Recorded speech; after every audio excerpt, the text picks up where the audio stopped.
kailangan i-advertise or pakilala ka sa kanila kasi alam na. Diba?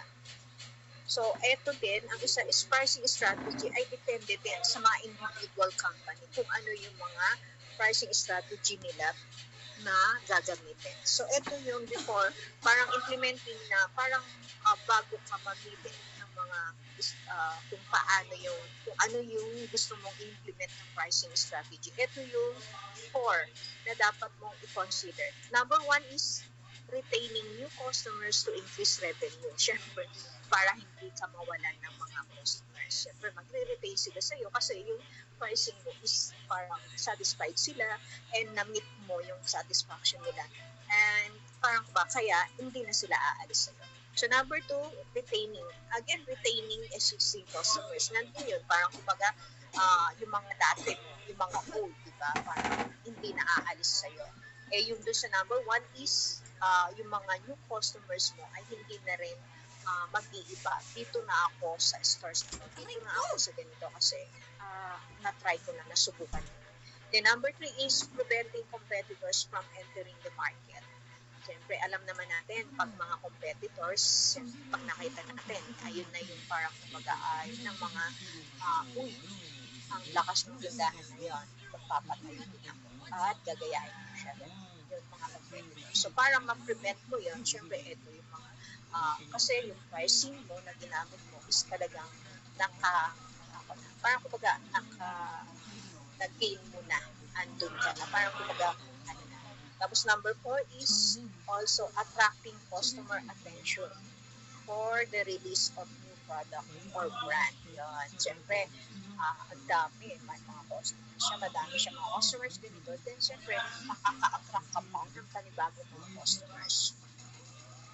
Ayun yung mga objective, ilan yung objectives of pricing strategy na nakuha nyo. 4 to, pwede to, 1, 2, 3, 4. 4 objective of pricing strategies. Number 1, ulit retaining new customers to increase revenue. Number 2 is retaining existing customers. Number 3 is preventing competitors from entering the market. Number 4, attracting customers' attention for the release of a new product and brand. So, kinds of pricing strategies. Ito yung main, parang ilan ba to? 1, 2, 3. 3, tatlo, yung pinaka-main na kinds of pricing strategy. Number 1 is the value-based pricing, is to price a product according sa value or brand rather than the cost of the product.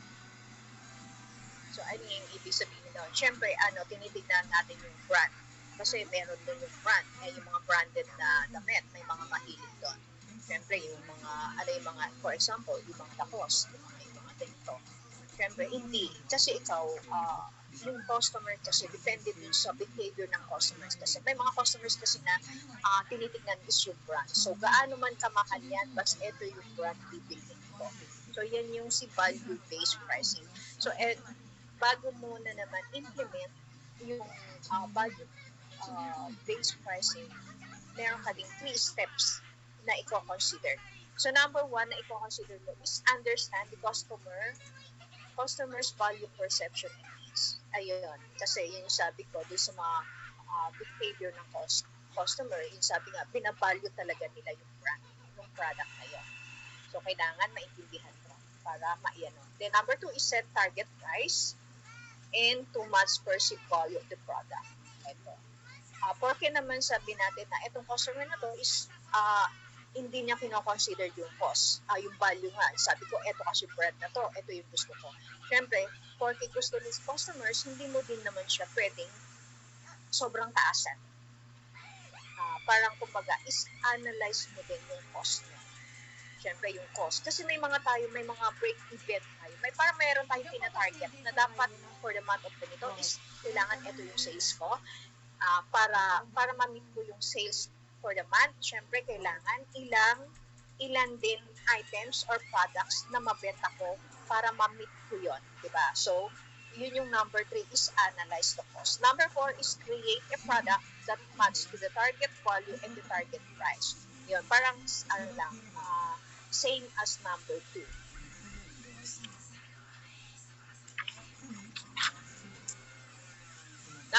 two kinds of pricing strategy is the cost-based pricing. Ito involves setting price based on the cost anchored by producing the product. Ayun. Yun yung sabi na meron tayong 3 types again to consider for this approach. Number 1 is the fixed cost, variable cost, and number 3 is the parang total cost. So ano yung ito yung it's involved. Parang kumbaga ito yung cost of the product nung pre-produce mo yan, di ba? So, i-consider mo yung mga fixed costs. Siyempre, yun yung mga labor, yung rent, yung lahat. And yung variable cost is this yung mga cost ng mga raw materials na ginamit mo. So, yung total. So, ito yung cost value pricing. Consider mo lahat yung mga expenses mo nung pre-produce mo yung isang product na yun and add by adding a percentage markup, diba? So, ito, again, umaano yung break-even ulit na, syempre, pag tinitignan natin kasi yun, ito yung product, 100 product, then ito yung cost, ito yung markup ko. Alam mo na kasi, end of the month, alam mo na kung magkano, kung lalabas yung puhunan ba, or parang kumbaga ay hindi mo na-meet yung dapat mong kitain for the months. So, ito yung si cost-based. And number 3 is the competition-based pricing. Yon involves setting price based on competitors' pricing. So, to use this approach, you have to consider, marami ka din consider. Number 1, again, is the competitors' market offering. Siyempre, hindi ka na rin naman nag-price na, siyempre, pag nag-price ka ng competitors' price, base pricing, i-base mo dun sa competitors price offering niya. Siyempre, i-base mo din. So, number 2, customers' value perception on competitors' offerings. Diba? Parang kapag titingnan mo din, kahit mahal yon, parang kapag nandun. So, yun. Number 2, i-consider. Number 3 is the competitor's current pricing strategy. Ano ba yung mga strategy na ginamit ng competitor? And how strong and weak the competitors are. Gaano ba kalakas? So, yun lahat ay analyze mo doon, iaano mo lahat yun before na gamitin mo yung competition-based pricing. So, ito yung tatlo. 3 parang main pricing strategies. Number 1 is the value-based pricing. Number 2 is cost-based pricing and the competition-based pricing. Ito daw yung mga parang kumbaga, ito kasi yung mga strategies pricing para parang applicable to new product. So, ito yung mga companies have to choose from the 2 strategies. Number 1 strategies is the price skimming. Price skimming involves setting a high price initially as a product introduced. So, ito na yung alam natin, for example, yung mga Apple. Diba, minsan pag naglalabas sila ng parang new product, parang bagong labas, 'di ba? Ang mahal-mahal siya. So ito yung mga ginagamit. Then after noon, 'di ba pag may nilabas na naman ng bagong uso, 'di ba bumababa yung price noon. So ito daw yung si price skimming strategy.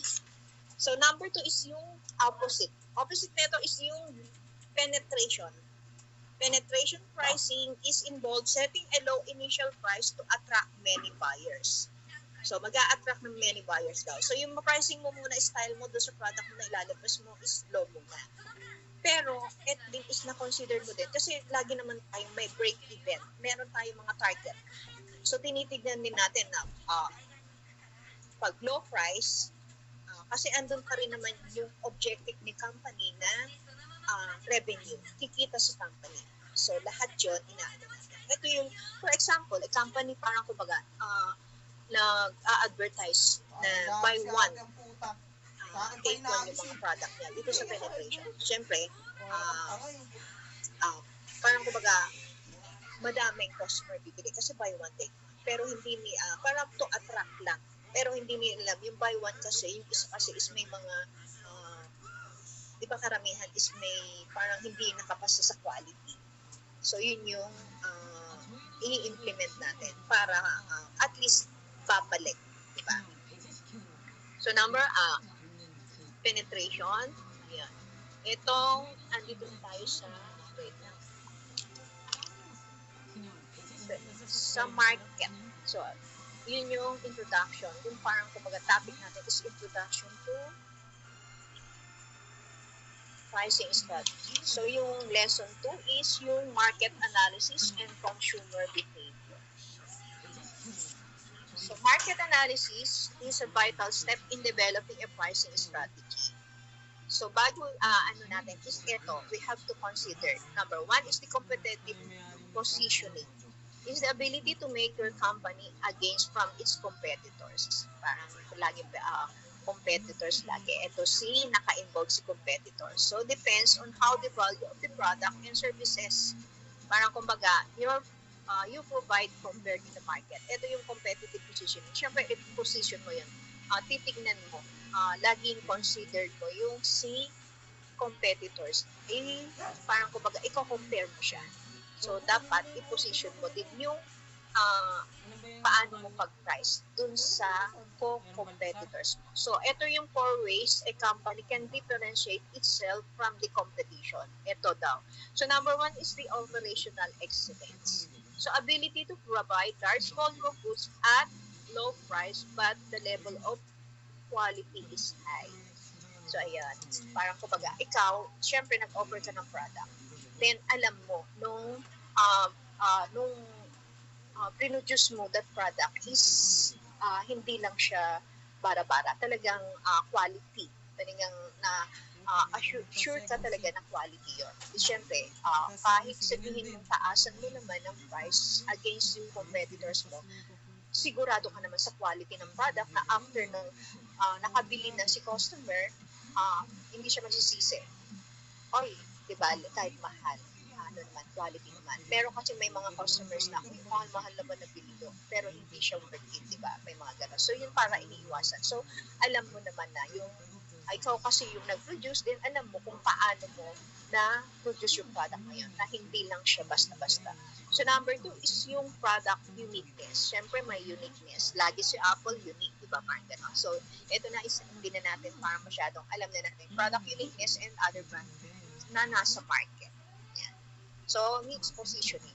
The needs positioning is the company targets a particular market section to promote as the leading brand in that sector. So, yan, titignan mo, ako na lang yung unang mag-produce sa sa market na to. So, number 4 is the customer relationship. Connects with customer through social media and response their feedback.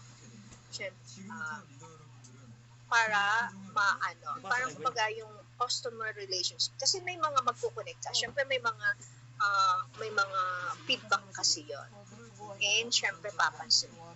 Sasagutin mo siya, i-defense mo siya. Para naman alam ni customer na you care for your customer. So, pinapakinggan mo kung ano man yung mga parang kumbaga yung comment nila doon na for pag-release mo ulit ay magiging yun na yung paraan mo para ma-develop mo ulit yung product.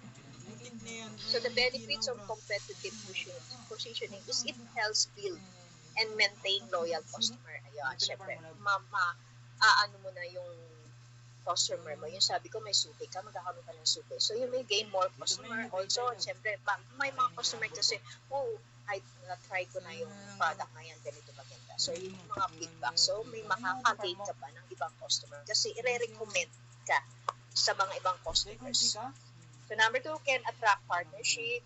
Siyempre, employee talent, potential investor. Siyempre, alam nila, pag kumikita may mga investors, need naman ng mga business natin yung kailangan may mag-invest sa kanila lalo pag nag-branch out at lumalaki na yung company.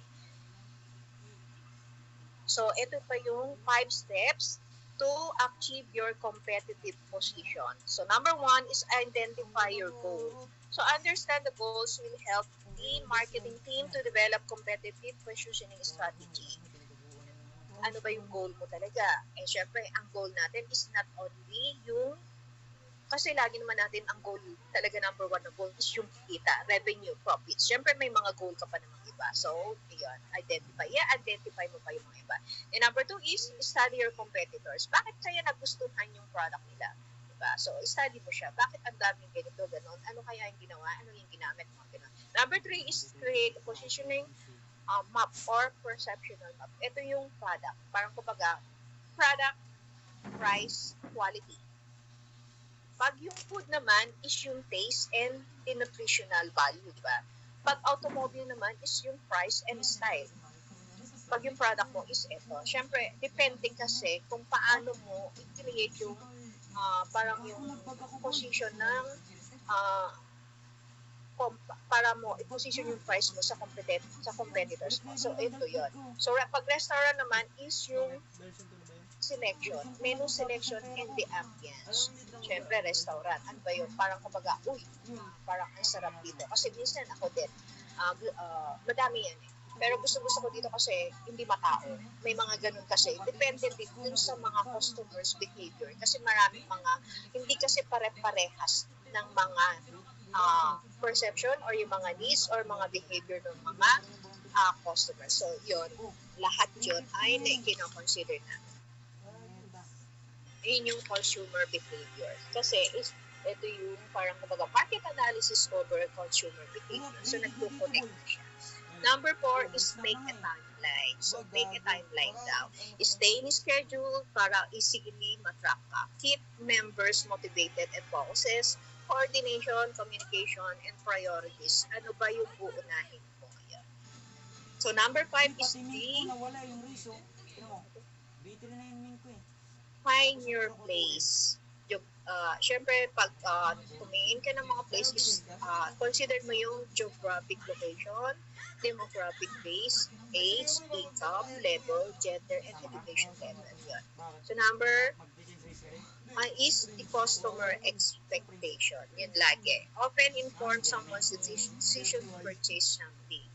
Why customer expectation so important? Siyempre, affect the brand reputation. Number 2, increase brand loyalty. Influence product sale. Help the company to increase profits and make your sales goals stand out against competitors. If they are satisfied with your product, syempre, they will recommend your product and service to other customers.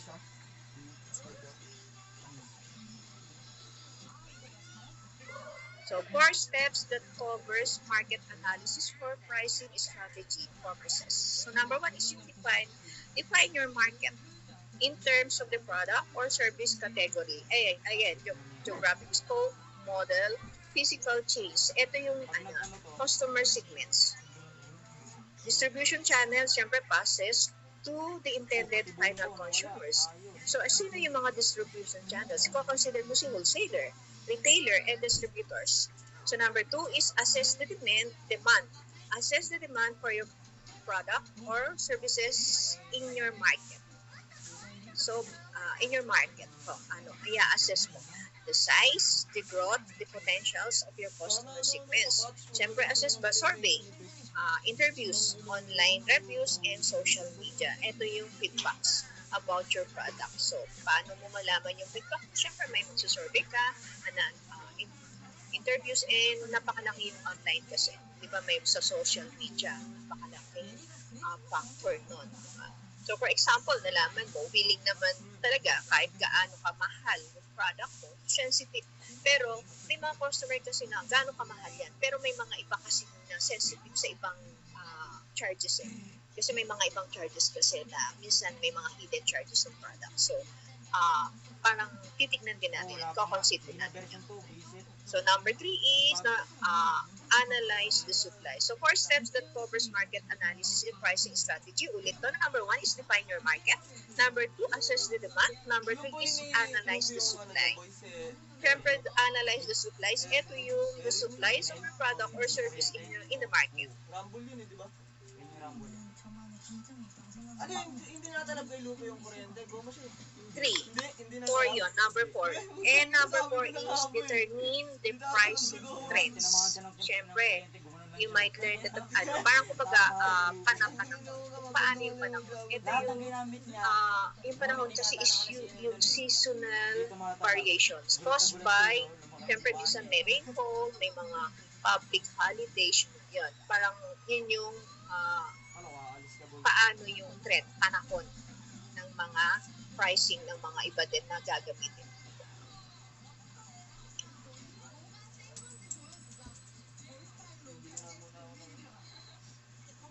Saan na tayo? Consumer behavior. Consumer behavior is the study of customers, those in the target market, on how they select and use yung services na ino-offer mo. So, their motivation. Ano yung behavior nila? Behavior, motivation, and behavior of customers. So, to know, ito yung mga factors to know the behavior of the customers. Number one is investigate. Two, buying habits, including the locations, social trends, siyempre, background factors that influence customers to make avoid the purchase. Ito yung mga feedbacks. Ano, sa social media natin, social trends, ay hindi naman na panahon yan. Isa yun. So, hindi mo na ako bibili. So, number one is because, investigate buying habits, social trends, customer sentiments about yung product and service mo against sa different product. Comparing. Ito kayong sentiments. Kino-compare kasi. Hindi natin maalis mga isang customer ay compare. Bakit yung ganon doon? Bakit yung ganon? So, ito yung customer sentiments. And, 1, 2, 3, 4, 5. Number 5 is their preferred method of purchasing, such as in-store ba or online ba or both. So, number is, next is behavior, how they shop. Paano ang paghahanap nila ng company? Paano nila, ano yung mga style nila para makilala yung company? Bakit sa'yo bumili? Yun. And how customers are influenced by their environment, such as yung media, trend, culture. Yun. Effect pa rin yung culture natin. Kasi iba-iba tayo ng culture. Meron may mga beliefs. And kasi siyempre, hindi ako bibili nun kasi bawal. Karamihan kasi sa mga food yun, may mga dahil sa culture nila, hindi sila kumakain ng ganito. So, customer behavior helps with the product-related issues. Yan. Parang kumbaga, staying consumer behavior. Parang pag nalaman mo ng consumer behavior, help marketers or business to present or price their product effectively. So, ito yung customer behavior and patterns. Customer behaviors and patterns. Number one is the item purchase. The type of product which customers will want to purchase and how much quantity. Siyempre, titignan din naman natin yung type. Ano ba yung type? Aminin natin, siyempre, ako, ang tinitignan ko is yung mura. And, yung sabi ng quantity, ilan ba bibigyan? Depende din dun sa mga, sa income ng tao. Kasi, pwedeng may mga, pag monthly naman yung income mo, siyempre, monthly ka bumili. Pero pag 15 to 30 and 15 and 30, yun kadalasan. Yun yung mga parang kumbaga paano yung customer bumili. Depende kasi dun sa income. So, customers net income, depende sa income kung ila yung nakabase yung item purchase. So, yung sa item purchase kasi is ibabase natin yung buying capacity of the customer. Siyempre, yun sa income. In product durability, measures in use years of life normal operations over its designs. Kasi meron din yung item na binibili natin na product durability. Siyempre, ito 5 taon. Ang warranty, dito na lang ako kaysa dun sa 1 taon. Kasi inaano na. And the availability of the product choices. So, available ba yung product na gusto niya? And number 3 is the customer requirement of the product refers to the specification, product quality, yung mga feedback na naman.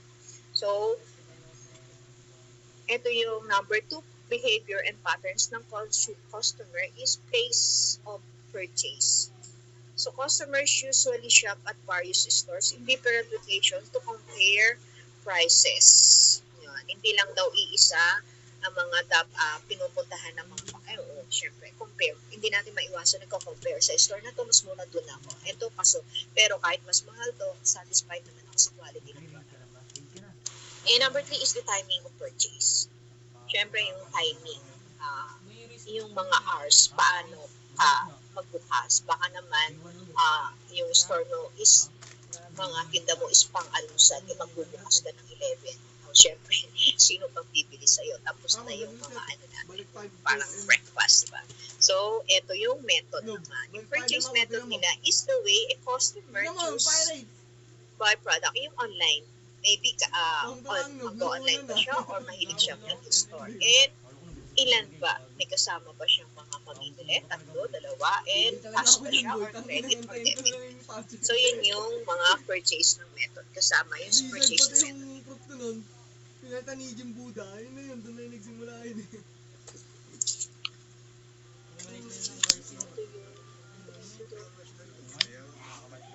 So, may question. Meron kasi, wait lang. Tinitignan ko.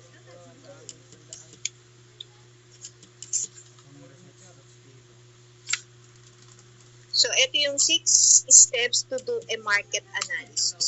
6 steps. Take note of. Number 1 is research your industry. Market size, number of potential, industry standard, factors affect how business operate. Siyempre, find your industry. Nakakabaho, wala si Chopper. Patay na to si Lupi. Tsaka Ano ba yun? Si ano? Ah, Mabang ilong. business Doon pa lang na sa pwede alabasta ko eh. Puking ina eh. itayo Wawa na dito. si Yusuf eh. Kumbaga, Bugbugin pa din ng mga Ano ba yung nakabat. business? Gago yung lumulubog sa Restaurant ba yung ilalim. ganito? Number 2 is investigate.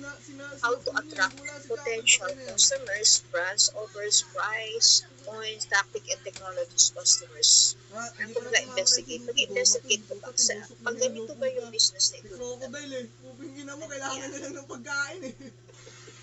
Then number 3 is identify market gaps. Differentiate your products and services sa iba. So, ito yung, ano ang stand niya within the industry.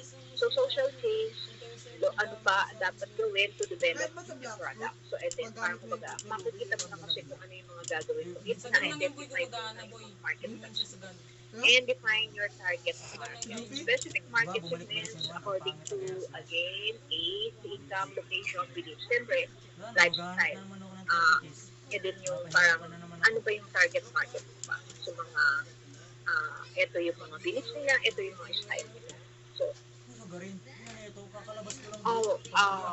kaya pag ito yung beliefs, ito yung values nila. So, ito yung i-provide ko. Mag-provide ko yung their needs kasi ito yung industry ko na ipapatayo dito. Identify buyers to enter. Siyempre, start up cost of your business. Yung requirements, you need political, economic, competitors, tactics, terms of advertising. Para ano ba yung mga balakid? Pag business ko dito is madami ba? About, siyempre, political. Minsan din yung mga requirements. Madaming requirements. Number 6 is create a sales forecast. So, process estimating value forecast. Yun yung break-even, di ba? Yung sinasabi ko kanina na meron kasing target product quantity of product para ibenta mo sa isang buwan na to para ma-reach mo yung break-even. Kasi doon pa lang sa break-even point itong 100 product na to need to mabenta for the month. Then, alam mo na ito ang dapat kong kitain. So, magpo-forecast mo na yung sales mo. So, ipo-forecast mo yan. So, research your industry. Number 1, research your industry. Number 2, investigate competitors. Define your target market and identify market gaps. Ito, research your industry. Gain a holistic understanding of everything happening in your industry. Number 3, investigate competitors. Know who the big players are and how you can differentiate your brand. Define your target market. Know your customers' unique characteristics and modifying your offers. Siyempre, ito yung consumer behavior. Number 4 is identify market gaps. Find unsolved problems and meet the desire of your market. Number 5, identify barriers to entry. Know what stands in your way and address challenges head on. Number 6 is create a sales forecast. Estimate future sales and make confident business decisions. Ito yung forecast na. Kailangan 100 products para ma-cover ko lahat ng expenses and my revenue. Laging revenue. Gamit ko yung walang kwentang race. So, dito na tayo sa yung market analysis and consumer behavior.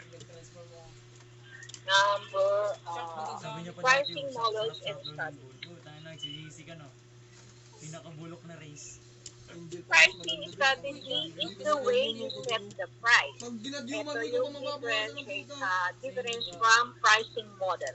Pricing model is a kind of price format, the way your package and present your goods and services to customers. So, ito yun. Parang kumbaga, ang pricing strategy, Nakasa mo na kung gawin ng ano, is magkaiba yun na way down is the way. And the model is yung kind of pwedeng ano yung mga model, Hindi! pricing model, Doon kaya sa isang ano, sa base isang place. value, yung Hindi ka makagalaw. value-based Hindi nabubuhay. competitors. So why it is important to get the prices right? Siyempre, if your price, if Pag nag-ano, If kunyari you price your product too high, customers won't buy. So wala ka namang customer. Price too low naman, bibili sila. Paano naman yung kita mo? Parang kumbaga. So, parang lagi, paano kaya yun? Parang ang hirap. Diba? So, laging madami kang i-consider para ma-gain mo kung ano talaga yung tamang strategy na gusto mong gamitin sa your company. Pricing strategy is the basic mathematics of making a profit and keeping your company healthy. The company healthy. Alam mo yung company maganda dyan, healthy. pagsasapak, magbubuga na silang dalawa. Nagpo-profit siya. Alam mo Oh, yan sa ano, competitive pricing and dynamic pricing. Ulit na rin to. Dynamic pricing tayo. Dynamic pricing can be defined as a pricing strategy that yung ano, ignores magbigay ng fixed content. pricing and applies variable pricing. It is a strategy in which the price of a particular product tends to change as per the customer's demand and supplies. Paano So, na yun? flexible daw yung price na. Ito. Prices depend on the change in the market, such as competitors' pricing. Ano? So, dynamic pricing is yung parang kumbaga ay Dami kasi nilang ano. pwede mong flexible daw yung price. So, pag nakita mo yung competitors' pricing kung bumababa, syempre kaya mo din ito ba?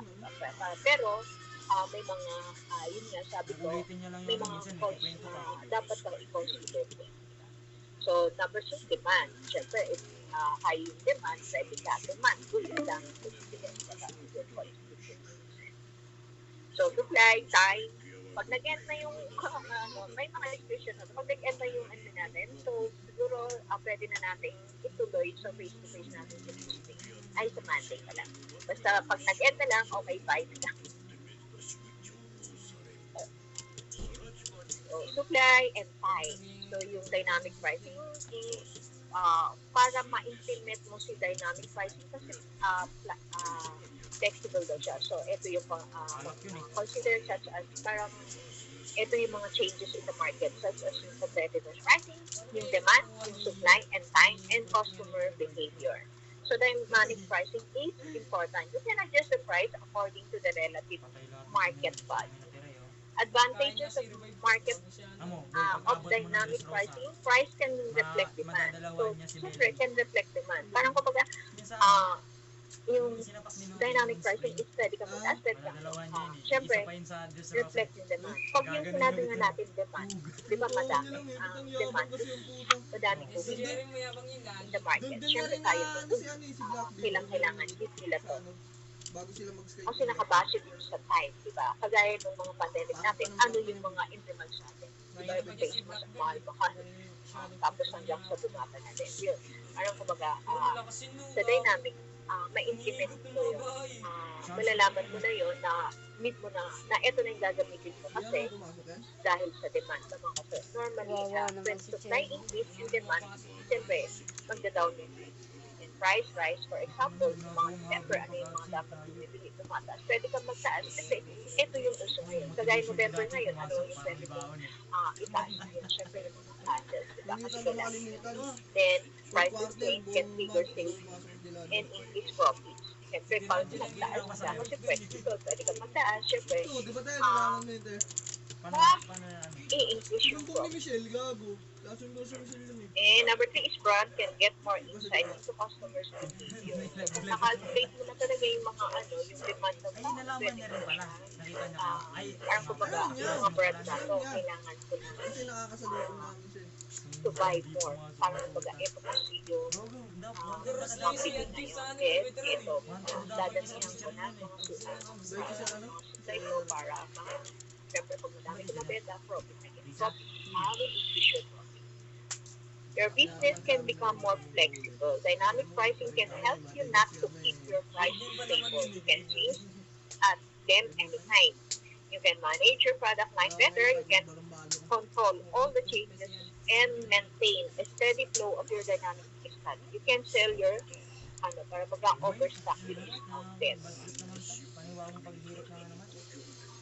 So, there are two Walang katikis ng disadvantages. So, paggamit. disadvantages of dynamic pricing is not available among Hindi, all madali lang naman yung consumers. dito. Hindi pare-pares kasi mga Magabi customers ko pa to natin. dito eh. Kasi may mga style, di ba, dynamic Tapos pricing 500 na ngayon ay yung level. mataas ngayon ang price ng ganyan. Antayin ko muna siya Ang kung dami magbabago. episode gabi boy. Diba? Kasi may mga na hindi din Ayaw naman nga, ang dami napaka-ikot episode na gabi sa yung gapon. business. Bobo kasi na Antayin ito mo eh. siya, diba? Wala mo, boy. So, number 2 is client can Voice of beat darkness ako. the system. Tapos, Ayun yun, can nag-spawn beat ako the kasi wala system akong na. PC. Kasi, ay, Nag-spawn hindi ko mo na na ako si, mataas ano. na. Hindi mo na. Hindi Tapos, pa naman. may dalawa pang nagsisibentan yung mga Hindi tao, pa naman yung mga asap player. na. May dalawang So, dynamic hawak ng pricing ano, is Voice of not a Darkness, solution bukod for siya. everyone. Dynamic pricing Bobo, usually wala pa works palang well for human. business in retail daw. Ito. Ang Kasi, ginawa niya, di ba, pag nag-mirror ka dynamic is parang often used vampire in siya. many Tapos mawawala many yung item mo na, industries such as Doon na ito. nangyari sa kanya. Ito daw Tapos, yung kadalasan bobo. ginagamit ng dynamic. Sea air Dito na sa ano. transportation.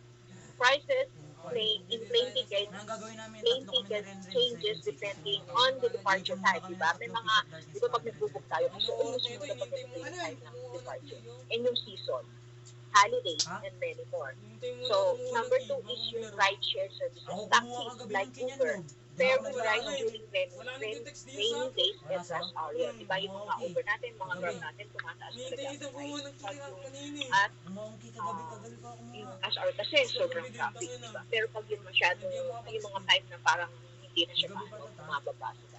So, Kaya nga nakapagpano ko eh. Kasi pag open ko, hospitality, just like airlines, hotels set Dito ka up sa ano, Wala their ko lang prices yung depending walang on the puto. time. So, Yung yung mga ganyan peak na, season, bubutik mga na, hotel no? Pinakita beds, niyo diba? yung bill. Nagtataas din Kasi sila. ang dami Number yung 4 kulang, is the wala retail. siyang ano, Online papatayin niyo pa yung retailers tatlong often boss, use 30 dynamic minutes rates mag-spawn yun. because they can track Human? Isa na lang yan They naman can yan, track ano. Yun, many isa plus customers. lang. Parang kumbaga, nakikita nila yung customer nila kung isa sa sino kanya, pa yung tapos mga isang interested, mag-respond kung sa maraming ano, interested 4 to hours yun. the same product. Wala So, ka. di ba, nagtataas Mga yun. Mas yung Alam bagay nila isang madami ano, bibili. isang Kaya nga Ah, kahit sino magkakasama. naman gusto ng ano, Blackbird. Basta siya may hawak din siya. So, number, yun. Na, ito na yung mga samples. Kadalasan na retail na gumagamit ng dynamic pricing is the air transportation. Number 1. Number 2 is the ride-share services. Number 3, hospitality, like hotels, and the retail. Retail, online retailers. So, type of dynamic pricing, segment-based pricing. Sabi kasi niya, boy, Prices may vary in sabi namin, hindi location, naman namin siya papatayin. demographic, social status. may Number 2 is time. Case pricing is often used in online retail. Price can change depending in the time of the day. Example, online shop may set higher price for the product from 9 a.m. to 5 p.m. This is high demand period. Number 3, cost plus. Number 3, competition based. Number 4, value based. And number 5 is bundle pricing. The price of the product depends on whether it is bundled with other products. Parang kumbaga ito, bumili ka ng ganitong product and the product na ganito is 50% off. So yun yung si bundle. 9 minutes na lang. And how do you implement a dynamic pricing strategy? Number 1, define your commercial goal, decide your priority.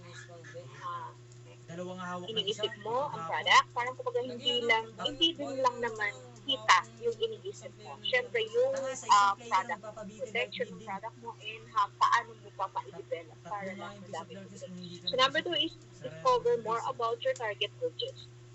Who do you sell your product? Number of clients, find their daily needs, segment your clients. Number 3, identify other metrics that influence the price. Be sure while setting up your prices. Pero kung ba, identify yung metrics, syempre lahat na isama mo na ba, yung expenses mo para pag na-implement mo yung pricing mo ng mababa, andun pa rin yung hindi ka pa rin mag-loss kasi na-identify mo yung mga kung magkano yung nagastos mo sa isang product na to na hindi mo siya pwedeng babaan pa dahil ma-apektuhan na yung puhunan. So number 4 is build pricing strategy, focus on commercial goal, think about the ways to reach. Parang kumbaga, build, parang kumbaga ano ito, ito ba na talaga yung goal ko? Ito na yung pricing ko para ma-meet ko yung goal ko. Diba? And number 5 is choose your pricing methods. Siyempre yung rules, Pinost pa next siyang step to policy. develop your, parang kumbaga yung mga rules para ma-develop mo pa. And number 6 is test your strategy and make changes if necessary. Siyempre, try mo naman yung mga ibang option, then monitors Dati mo. pinuno ng God Boy. So, makikita mo na kung paano pa yung Pinatuloy mga sila need mo nila i-change para Roger. mas, Sila dyan. Abutan niya pa si Goldie Bullshit yan. ano yan, sige nga ako nakinig, Ano yan, tuloy nga yung tinutukoy mga niya? sinasabi ko kasi 7 Na may isang pirata din. Hello, nakikinig ka ba? Ah. Diyan pa ba kayo? Ano? O, wala Itong sumasagot, tutukan. parang mga tulog na eh. Ito pala yung kuko niya dyan. Hello. Hello, ma'am. Sila yung Yun, nakinig. Sige nga, patuloy na yung mga sinasabi ko. Ano yung last word na sinabi ko? yung balon yung bababa na sila. Kaya nagsasabay ng maliwan ng parang octopus. Kaya naman nakikatik yung disco na eh. Buti hindi nag-visit yung items ko. Pag nag-visit yan, nag-visit talaga ako kay box ko. Bounty ka ako. Giveaway society ba? Yung items yung sa pang ano. Hala! Bakit mo nag-bag na ano, Jay? Nag-bag. 15 pa rin to. Ay, tapos may star na to. Eh dapat, ubos na yun kasi 16 lang yung ganyan. So, 6 minutes na lang mag-e-end. Ngayon, sa face-to-face natin sa Monday, hindi ko na uulitin yan. Yung mga diniscuss ko, issue na